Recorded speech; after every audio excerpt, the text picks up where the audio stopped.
the first thing that Address Sanitizer can do for you is memory leak detection. So we have here this integer that's leaked and it's not cleaned up. So that's great. So let's not leak any memory and say, well,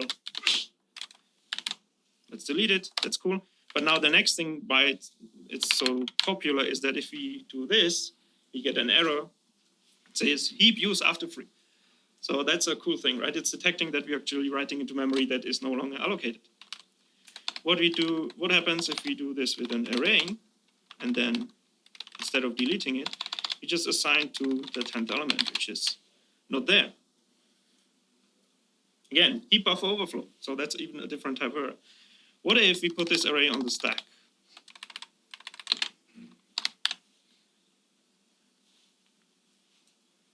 Well, there's warnings from the compiler, which is nice, but we see also down there, there's stack buffer overflow. So this is cool. What if we do something that you're really not supposed to do? I mean, you're not supposed to do any of this, right? But this is C++, everyone does it.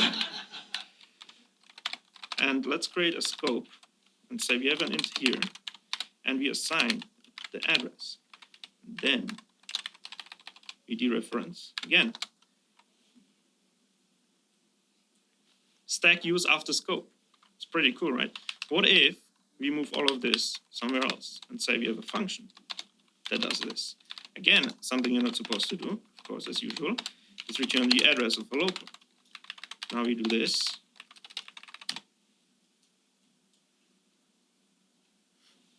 And it doesn't compile because I'm not returning a pointer. Stack use after return. It's also pretty impressive, right? So what if we have something like this? We have a global. And now we take the address of that global. And, well, to make this more interesting, let's say it's an array. And we do the overflow again. We say we write past the end. There's still an X in scope. Oh, yes, thanks.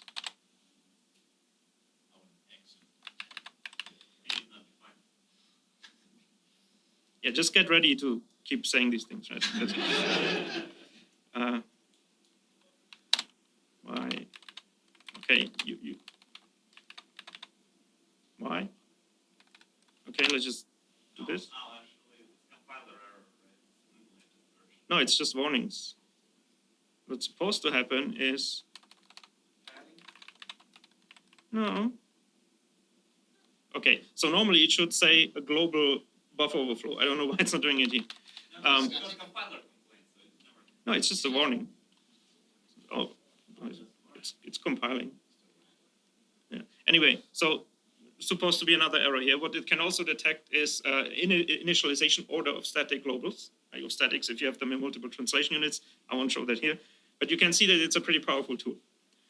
So let's have a look right at what it is. So it is compiler instrumented. So it is the compiler does things to your code to make all of this possible.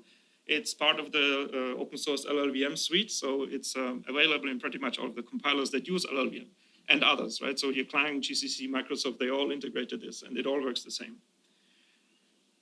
So what does it do? So it's instrumentation. How does it work? I'm going to use writes through pointers as an example, but it also works when you're reading from the address. So just for demonstration here. So in front of every pointer dereference, like this, you get this piece of code, which consists of two parts, mem to shadow and check shadow bytes. What does this mean? We have here a view of the address space of your entire application, right? Starting from address 0 all the way to max. And what the runtime of Address Sanitizer does is it partitions it in these 5 blocks. The white blocks are address ranges where you get memory from when you call alloc or new or mmap or any of these allocation functions, whether it's Linux, Windows, right? It works on all platforms. And then what happens is we take this pointer and we do some arithmetic on it, which is we divide it by 8 and then add a constant offset, which will shift every pointer into this gray shadow heap. And we continue that arithmetics, it's going to shift it into the black dead zone, which is read-write protected by the operating system. And you're usually never supposed to get there because you're never supposed to have a pointer to the shadow heap, but in case you do, it will catch it as well. And if you have relocatable assemblies, then you can even get rid of the offset by just creating 3 regions. So what is in the shadow heap? Your application memory is divided into blocks of 8 bytes, right? And they are 8-byte aligned. And every 8-byte block is represented by 1 byte in the shadow heap. And that you get that by doing this address manipulation from the address of the block to the address of the shadow byte. If the shadow byte is negative, then something's wrong with this. You're not allowed to read or write any region of it. And it uses different negative values to give you the reason, as we saw in the error message, buffer overflow, local overflow, all these kinds, right? So the negative value encodes which error it is. If you now have 1 byte at the start of this block that is accessible, the shadow byte has value 1, and it just keeps going up until you have 7. And now something interesting happens. If all of the bytes are valid, it goes to 0. And this is an optimization because it is faster to test for 0. And most of the time, you will have large blocks of 0 bytes because you're just allocating lots of memory and you have objects in there. And so it's a lot faster to test for a long range of zeros than anything else. So for any valid byte in memory or block of 8 bytes that you're allowed to manipulate, the value of this shadow byte is between 0 and 7. This has, however, also has some restrictions. So note that it only counts the bytes that are accessible from the beginning of the block, right? Not everything is representable. And we also need to keep in mind how big our data access is.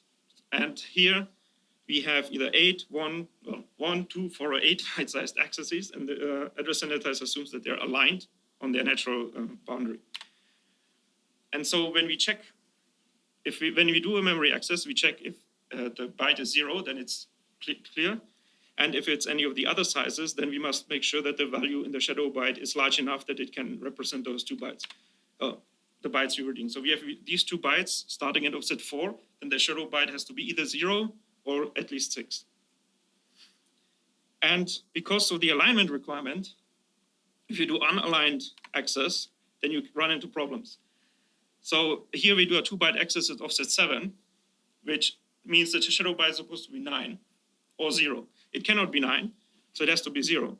But it also means that there is another byte in the next shadow byte that we need to actually account for. Because if that block of bytes is not valid, then you will miss a bug here. So try to avoid unaligned reads and stores. If you do things like struct compression, like packing with the pragmas, it's possible the compiler will inject the correct reads because it knows that you're doing unaligned access, but test it, right? Make sure, look at the assembly that's created and the code that it's creating. And it also means that the shadow byte cannot represent all possible valid configurations, right? So this cannot be represented. You cannot have bytes that are only valid at the end. So in this case, it would be either 0, meaning all bytes are valid, or it would be a negative value telling no bytes are valid. And here, Address Sanitizer is very conservative in that it will never mark bytes as invalid that are definitely valid, and it won't do the opposite, right? So because it doesn't want, basically the goal is to never have false positives, that every single time it is triggered, it is because there is a problem. But it also means that you can miss problems. And we'll see how that works later. So here's a refresher, right? So we have these inserted code to do these translation to the shadow heap and the testing of the bytes. And the runtime injects itself in malloc, new, mmap, virtual alloc, virtual free, heap alloc, heap free on Windows, like all of them. There's a huge list of system functions that can do any memory allocations, and it intercepts all of them. So this is the one point where you can ask questions, because if we do not understand this going forward, then it's difficult. But it seems like you're all good? Okay. So it's not for free, right? It does cost you something. You can expect a slowdown of roughly 2 times. But it depends on what you do. So a GUI application that's mostly just waiting for human input, you won't notice. But if you do a server or a game or something like that, you can see even 8 or more times slowdowns. So only do this in like your test builds. You have to acknowledge that it will reserve 1/8 of your virtual address space, which is not a big deal on 64-bit systems because you have more address space than you will ever have physical RAM in your computer. But on a 32-bit system, that is significant. That is 500 megabytes that is not available to your application. So that can matter. And there is additional overhead in memory because Address Sanitizer itself has to keep track of all these things and has extra data structures. And when you do an allocation, it inserts red zones in front and after it so you can do these overflow detections. So this is extra memory that's consumed by the runtime. So these are things to keep in mind. Okay, so now the other part of this talk is containers. So let's have a look at containers. I have this little test here, which you cannot see. This is great. Come on.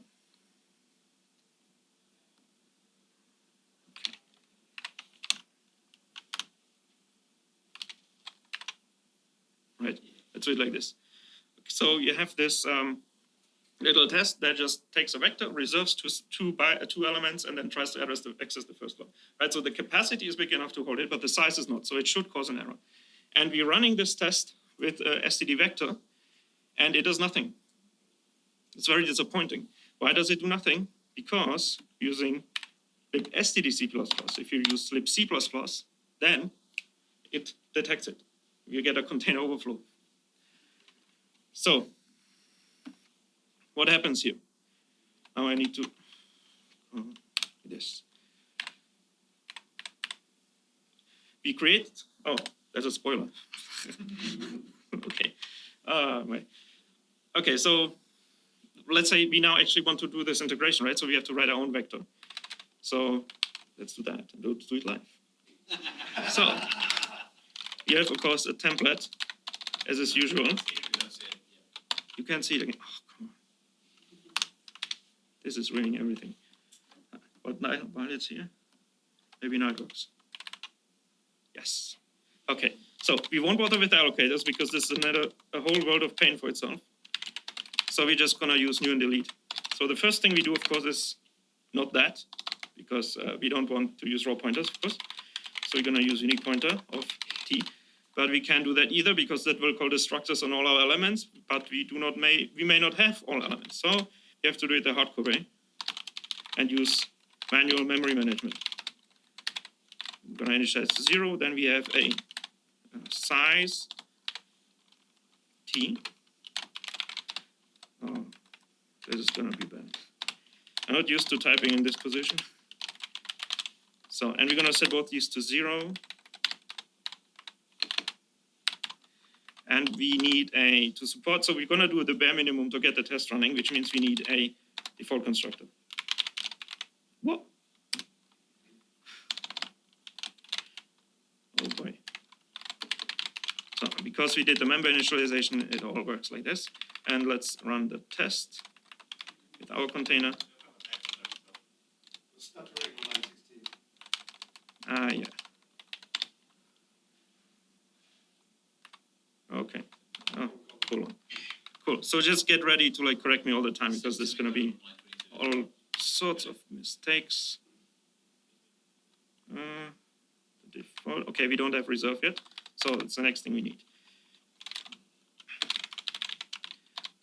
And again, we're gonna do the bare minimum that's necessary. Assuming I can't type today. Ooh, this might have been a mistake. And so we're gonna assume that the vector is empty and we know what we're doing. And we just say data is a utility function that we're actually gonna write now because we're gonna use it quite often.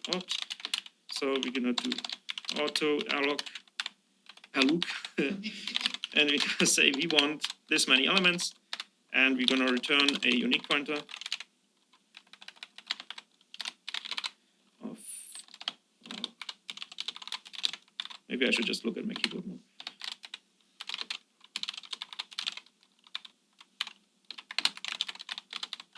So create enough memory to hold n values.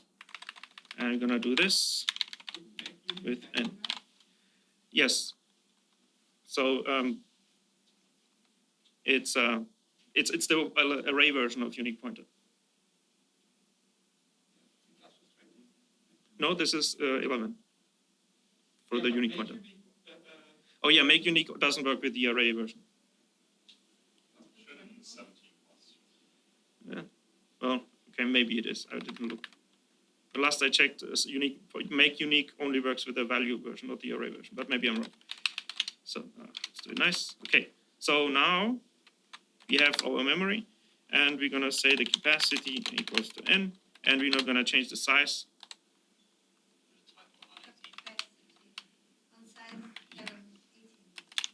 Thanks. Okay. And we need the access operator, of course.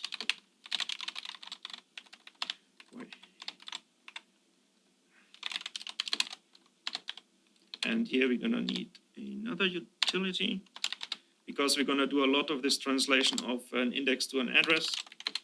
So we're going to do this and to address. And we're going to actually give it a unique pointer because we're also going to do this on different containers. And we're going to read, this is the ugly. This is why you make these functions, because we're going to need to do a reinterpret cast, which is my most hated keyword. I always typo it. It's a feature. Yeah. And we're going to get the address of I times size of t. Right?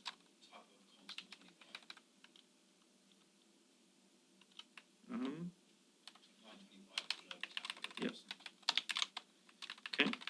And then return the to address, not the top address of data and I.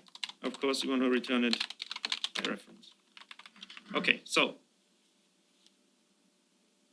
question is not assignable. It is, but we don't want to run the stat vector test. We want to run our own test, and we see that it does nothing. And this is where we need to step in, right? So why does this happen? First of all, does this now work? Okay. Oh. Okay, maybe. So professional. Okay. We create this container, and in there we have the reserve, which is in here, not 4 but 2. We allocate memory, and this will create 2 allocations, right? So the memory that our vector gets, and the 2 shadow bytes that correspond to those 16 bytes that we're creating in this case. And when we access it, we see that the byte that corresponds to the first element in the shadow heap is 0, and 0 means it's good. And this is because whenever you allocate memory, Address Sanitizer will just give you good memory. That's always accessible. It doesn't understand that you actually want to restrict it. So how do we fix this? We need to manipulate the shadow byte. And that is where we have to do something dangerous, and that is we have to actually access some poison. So this is nasty stuff you don't want to get on your hands. And then you just... Oh. Okay, I don't think this keyboard is certified for live use. But, well, as they say in the committee, just don't make mistakes, right? Okay, so this is where Address Sanitizer comes in. And there are headers that you can include, which are also the same on all the implementations. What did I do again? Which is, in this case, Asan interface with H. And that also tells you that it's a C interface. And it has really fun names. So we're going to create another helper function, because this is, again, something we're going to do a lot. And it is a C interface with void pointers. We don't want that. So we're going to say poison. And again, we take the pointer, because we're going to do this on other buffers as well, not just the one we have. And we're going to say, okay, starting at a certain offset, I want to poison a certain number of elements. And now we get Asan, poison, region, memory region. And here we do the to address. This is where all those utilities are useful. And we're starting at offset, and we do size of t times the n elements. Well,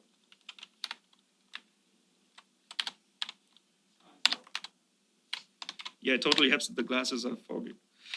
Size off. Okay, and then the same in reverse. We want to unpoison as well. Do you really want to send the unique pointer value? Oh, yeah, no, that's wrong.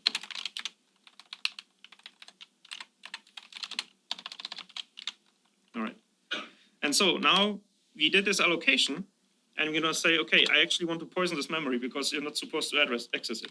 So we're going to poison data starting at size, which is past the end index into our container, and we're going to do capacity minus size elements, right? address offset needs data. It's so hard to type when people are watching. Okay. Expected and offset, yes. Add offset. Right. And now, badam, user after poison, right? So we already get an error. So what's happening? How does this equate to what's happening in the shadow heap? So we get this, again, as before, we have the reservation, the allocation, but now we do the poison, and that says those 2 bytes to F7, because our size is 0, so it does it on the entire range. And F7 is the specific value that says the user poisoned this. Now when we access this element, this corresponding shadow byte is negative, and so it crashes. So now the next big challenge is pushback. Okay, so we actually want to extend this test and say that when I do the pushback, what happened? Right, if I do a pushback here, then it should no longer crash, right? Because then the first byte is good. So we're gonna do that. And we're gonna get a T. And again, we're gonna do the bare minimum, assume we have the memory and everything. So the first thing we do is we have to unpoison the memory because we're about to write to it. So we're gonna unpoison starting at size, right? And one element, because size points is the index of the element that we're about to construct. Then we construct it there.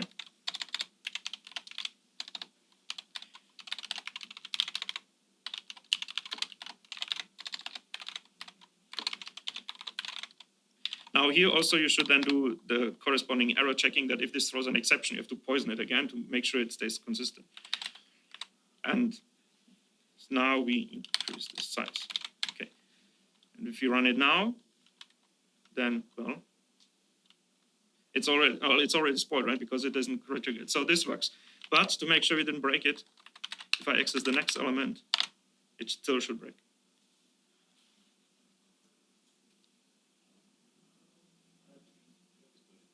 Okay, heap buffer overflow. And we're getting a more generic message here because when we actually scroll down here, we can see the shadow heap. And so we can see here, these are the bytes that we try to access, and they have the value 0, 4. So the sanitizer doesn't actually know why it's not accessible. It only knows that the first 4 bytes are accessible, and that's it. So that's why we get the generic error message, but we still get an error message. So what's happened here is we do the pushback. We change the shadow byte to 0, 4, as we just saw. We construct the element in there. Then when we access this, it's fine. When we access the next one, it's not fine. Right. So what's the next?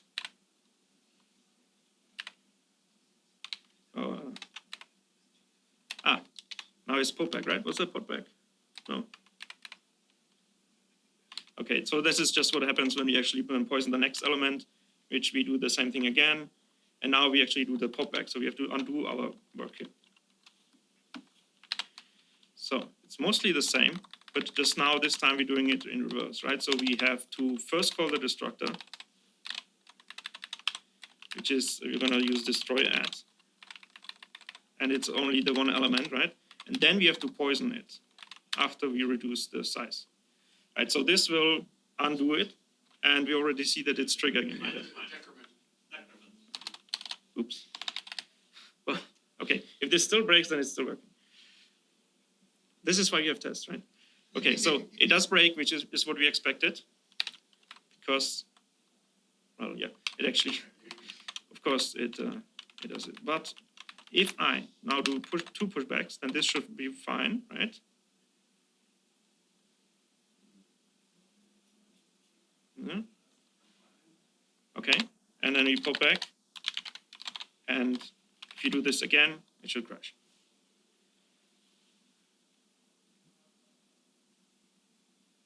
Why will you maybe make unique works with the arrays of Okay, thanks. So to repeat that, make unique in the array form does work with the since C++14. Okay, thank you, Peter. All right. So now comes the crème de la crème of vector, right? We have to actually do handle the case where after we've done all of this, right? So we can just see how the shadow bytes are manipulated here with the popback. But now we get to the part where we have to worry about the situation where we have a full vector. So for those who are not aware, if a vector is full, if you want to push back into it, you have to create a completely new block of memory, usually twice the size, copy all the old elements over, and then put a new element at the end. So push back. Oh, that's a spoiler. Oh. Okay. Push back. So if we are full, which means the size and the capacity are the same, then we need to do something different. Okay, so we need new memory. That's the first thing, right? So we say new buffer is alloc of the new capacity. So we're just going to compute that here. It's obviously capacity times 2. And then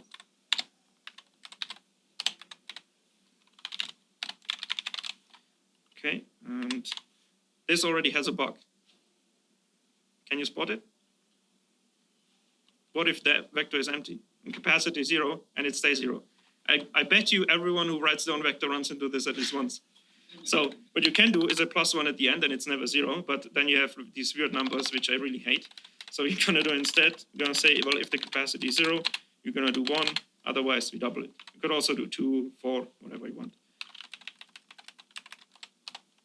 Okay, so we have this new buffer. So now what we actually do, contrary to what I said before, we're gonna first construct a new element at the new position. But before we do that, we have to poison the part of the vector that we currently don't intend to write to, which is everything up past the new element that we are about to create. So we have to poison this new buffer starting at, not the address. So we are starting at size +1 because that is the past the end index after we do this. And we have to do the new capacity. The number of elements is the new capacity minus size minus 1. Whew. Okay.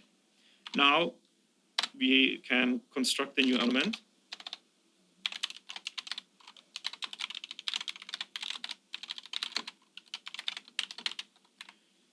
And we move this thing in. So, and the reason you do this way around is that if this construction fails, you didn't waste time copying all the old elements over. So this is again where you normally would then do, well, currently we don't have to do anything if this fails because we have a unique pointer.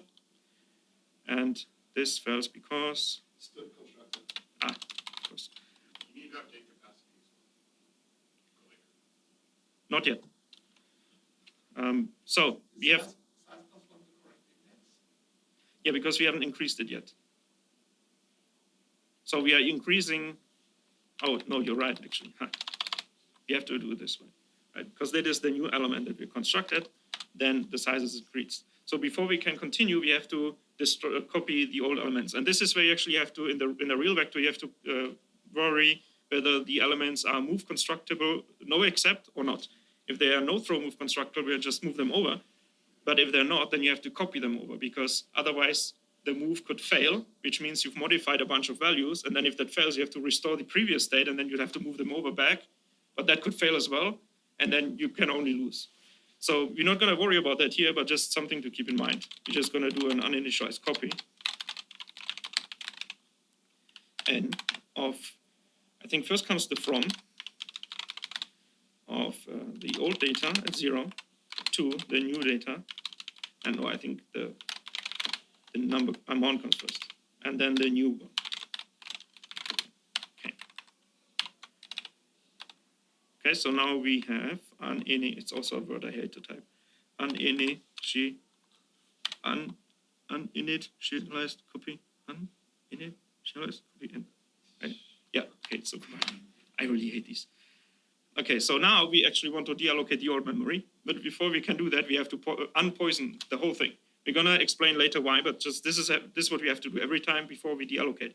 If you're using new and delete, you don't really have to worry about it, but if you're in a real vector where you're using an allocator as a template argument or something like that, you really need to unpoison. So we're going to do that of our old data vector, dot poison, unpoison 0 capacity. So the whole thing. And now we can do the switch. And we update the capacity.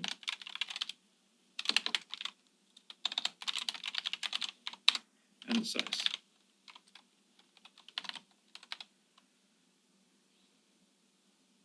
Okay, yeah, there's a bunch of warnings. Okay, so now we actually have to reproduce the scenario to make sure it works. So we reserve 2. This stuff all is still doing what we expect to do. So let's keep going at 0. And so now we're going to push another value in. And it should still work, right? Because now we actually swapped around the buffers. So when we do this v0 index, it's actually accessing the new buffer that we just created. And to make sure everything still works, we can make sure we access all of those, the valid ones at least. So those should not fail, because we do have 3 elements in the vector. And then the 4th element should fail because our size is 3. Done. Cool. Except reserve should be doing all that as well. Say again? Except reserve should be doing all that as well, because apparently reserve just deletes also all the elements. Okay. I'm not sure I can repeat that. But I'm just saying that reserve doesn't exactly do what it does in the original vector right now. it is. So reserve does do the same thing as in a real vector. It's just simplified to work for this specific code, but it does reserve the memory without changing the size. Yeah. Okay. So what is happening behind the back? We have a full vector with 2 elements in it. The shadow byte says, oh, that's all fine. We're going to do another pushback, and we allocate the new vector block memory. And it's going to come back with 0 shadow bytes, because that's what allocate does, or like what address sanitizer does. But we don't want that. So we're going to do this poisoning of this capacity minus size minus 1, which in this case is 1 element at index 3. And that's going to write it the byte 04, because of those 8 bytes, only the first 4 bytes are actually valid, because we have 3 integers in the vector. We construct this new element, which is the trick we do first, because then if this fails, if this throws an exception, we didn't waste time copying all the elements first, which we do after. And then we deallocate the old stuff, right? And we've left with this image. So after we created all these things, we actually have to clean up after ourselves. And right now, when you look into our vector, it doesn't have a destructor. So what happens in the default destructor, it's just going to delete the memory buffer, right? The unique pointer will do its thing, but stood byte doesn't have a destructor, so nothing is going to happen here. So we have to do this manually, which is if the size or capacity is greater than 0, because you don't want to give address sanitizer the null address, because I'm not sure if it catches that or if it's just going to crash because it's trying to do the shadow heap translation of null to null, and that fails. So we destroy our stuff at our pointer to address of data as 0 and of size elements. And then before we deallocate, we have to poison the entire thing. Okay, why do we need to do that? We'll go into that later, don't worry. It will be explained. So this is all we have to do, right? Because then the unique pointer does the deallocation. So to visualize this, we have our vector that has stuff in it. We call the destructor. We are first destroying the elements, and then we unpoison the whole thing to make sure it goes back clean to the allocator. You poisoned it in your example. Did I? I think that's why the question came. Oh, Right. okay. No, I knew what he meant. The question is why you would need to unpoison before. Yeah, we will go into that later. So Because then deallocation will complain about deallocating poison stuff. we'll see. Yeah, okay. So deallocate this stuff, it goes away. So this is pretty cool so far, I think, because it means you can have this manual, basically memory management of your container contents. But you see that we have the error message heap buffer overflow. Now, when we look at the original example, when we enable the original test, we have a different message. this one, okay, because it's, if we remove these,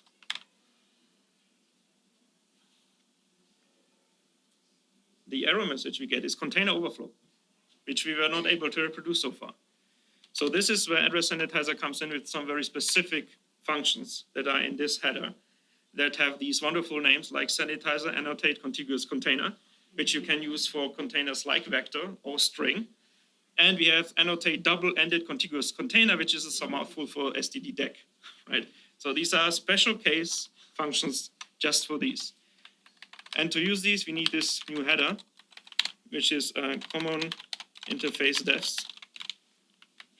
And now we're gonna create this wrapper again, because we again have to deal with the void pointer nonsense. And this function now has 4 parameters. The beginning of the block of memory of your container, the end of the block of memory of your container, so the capacity, and old mid and new mid. And pretty much it's intended that the region between old mid and new mid is the one that you're manipulating. That is where you're inserting or removing from the container. So we're gonna have the unique pointer again. We don't need a argument for the start of the buffer because that's 0. But we're gonna need capacity. We're gonna need the old mid and the new mid. Okay. And then we're going to call, if I can remember, sanitizer, annotate, contiguous container. And we will do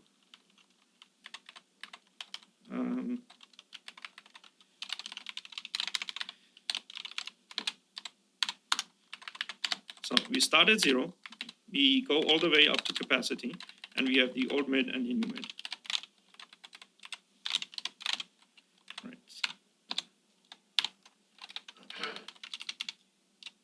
Okay, and to use this,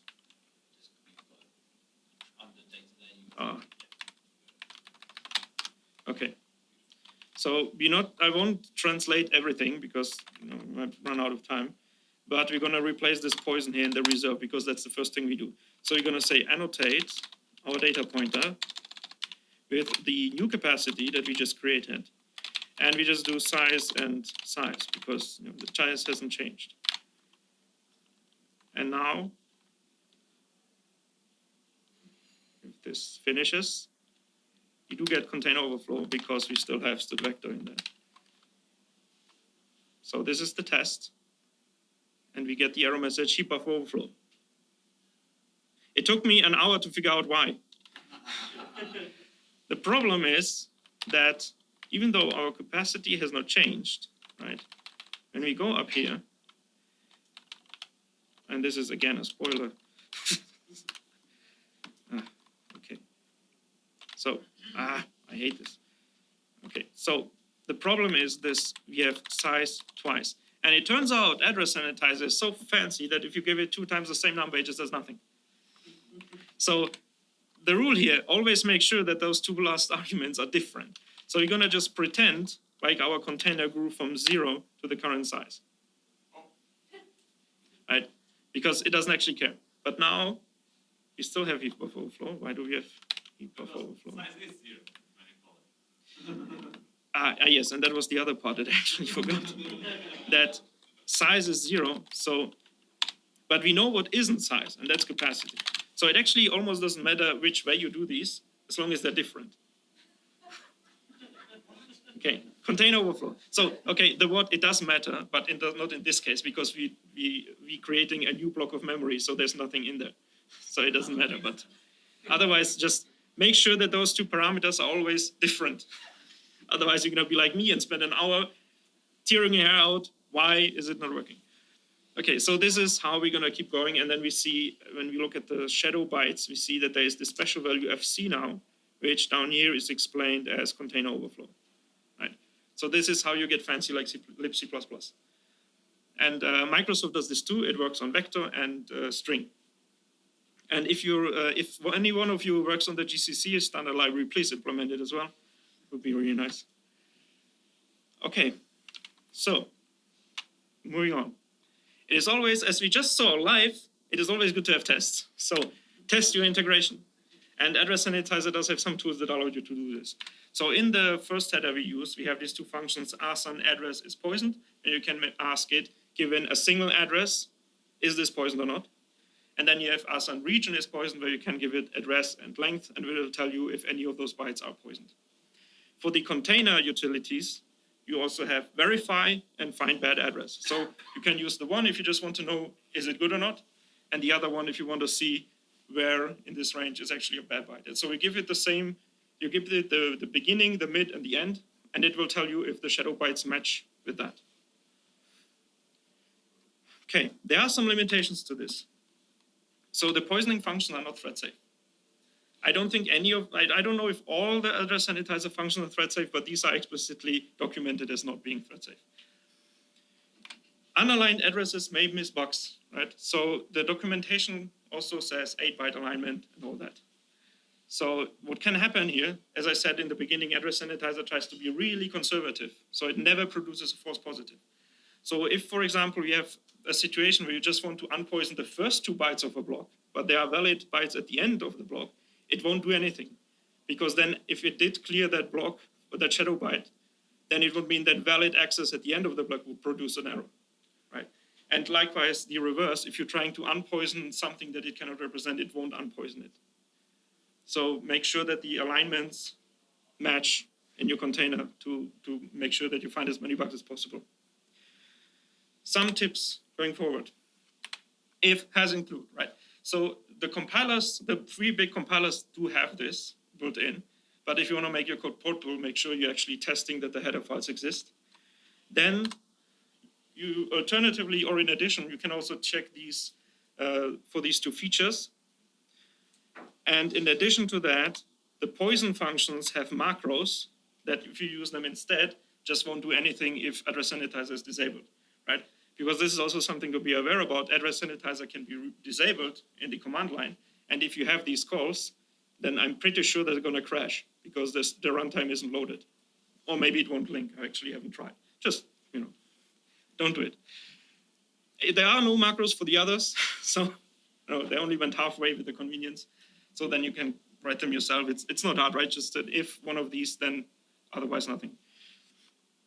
Some further tips to do only when Address Sanitizer is enabled.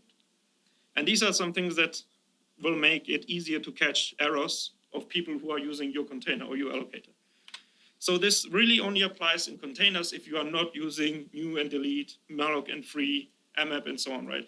If like in this case of the vector, you have a template allocator and you don't know what it's doing, then try to always do 8-byte allocations if you can, if the allocator has an interface for that. You mean line, 8-byte line? Yeah, I mean, they are equivalent in the terms of Address Sanitizer, 8-byte sized and 8-byte aligned, right? Okay, so the buffer should be a multiple of 8 as well as being a line. Yes, the buffer should be multiple of 8 and 8-byte aligned.